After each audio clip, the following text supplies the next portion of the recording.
It's really fun to watch.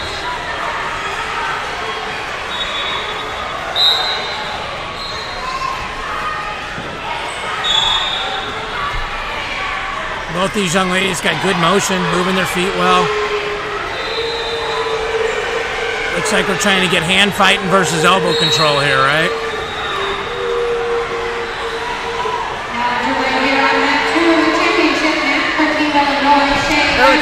Got a shot. Good sprawl. Head in the hole, front headlock. Maybe. Got that single. She's trying to run to that crackdown. Got crossface. Now she's going to elevate. It looked like Red was going to try to hip over. There's no takedown yet. Oh, she gave two. White paddle, yeah. She's going to say that's white. Then she stopped it where it could have been a takedown. Fine, if you don't like my call, we're starting over. Team Oklahoma, I think, is doing pretty well over here. Isn't that Oklahoma? Oh, Texas. Yeah, Texas. A lot of tough teams. So what do you think about the fact 17 teams, 14 states? I mean, you've seen the growth of this. This is pretty incredible, right? Yeah, absolutely. I mean, going back from when I started wrestling to where we are now is just so incredible, and it's so fun to watch.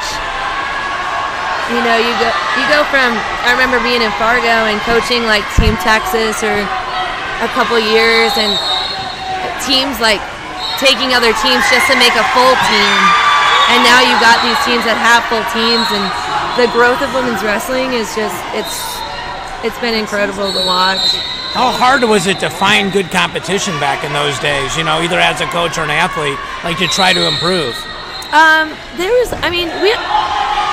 don't think there was ever like not a good competition, because where you start is the competition that you're against, you know what I mean? But getting to actual tournaments and stuff was a little bit harder, and getting more girls involved in it was harder. And the depth is significantly different now, right? Yeah. I mean, I remember going to my first nationals. I think I had 10 girls in my weight. Yeah. And then, you know, you go to nationals now, and there's like 20 girls in it. Yeah. More.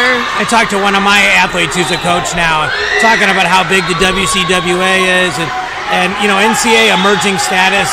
I mean, that had to just be a joyful day for everyone who's ever been involved. Boy, this Washington girl is tough. Isabella Morales. She's up 4-0 here. She's won the scrambles when it counts. So much action from these lower weight. Yeah. I always joke with my girls, and I'm like, you know what? I came out 100 pounds. I don't know what it's like to wrestle. I've always been jealous of the way they move, because I could never. Those are the ones to play wrestle with, spar with, because put you in these crazy scrambles you're not used to. I lose track of them. We got a short time here. This is big. Can she get the takedown? Wow. I mean, we're looking at 6-0 at the break. A lot of points. We're going to go back and look at the first takedown. After period 1, 6-0 advantage for Morales. Team Washington. First takedown. So this is the first takedown, Morales versus Shea Reisel. That little near arm, far leg, fireman's, whatever you want to call it. You could see her. She went right away trying to get that arm and trap arm. So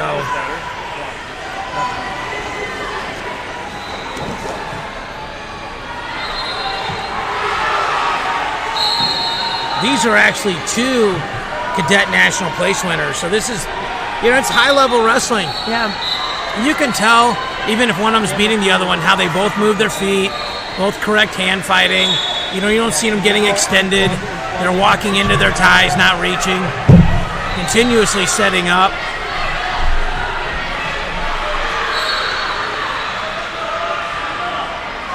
I got a chance to visit with Forrest Molinari in Lincoln, and she talked about the Hawkeye Wrestling Club and, you know, having all those girls so close to each other to train with, and then being able to play wrestle with like the Gilmans and the Corey Clarks of the world.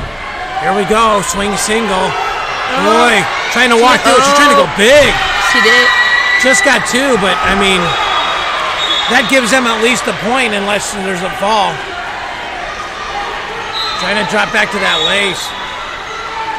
Doesn't look like she's really committed to it. She may get it though. Oh, she does have it. She got it. Run your feet. Oh. Wow.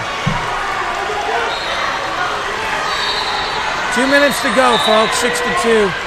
2 cadet UWW cadet All-Americans. It's a big match. Washington gets this one. It's going to be hard for Illinois to come back from 18 to 1, 17 down. Illinois, they're not going to give up. They keep talking about the fight, but they have so much fight in them. Yep. Illinois' got a bunch of people with letters next to their name that we'll get to coming up later. And what we do know is letters in this with the format we have is good. Yeah.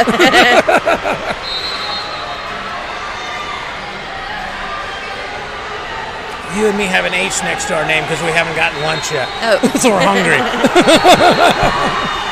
We're down to 1:10 here. Illinois' got to get another shot off. Got to get some offense going. She's really controlled the second period, but at the same time, Morales has not really opened herself up to anything. Morales has shut her offense down almost completely. Yeah. But still working. Yeah, hand fighting really well. She's wrestling smart.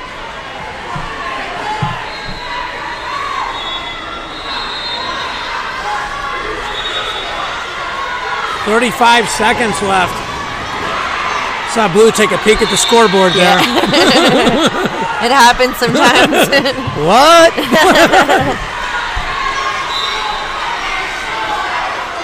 "30s, a lot of times you hear that coach yelling a hard hand fight. That means don't take a dumb shot." Which with 20 seconds left is not needed. She's hand fought and stayed in the center really well. Yep. Good position, kept working. You can tell Russell's trying to get to that left inside tie and she can't get to it. Oh. It's going to be too little, too late. Big match for Washington, 18-1. A lot of composure by that young lady. Yep.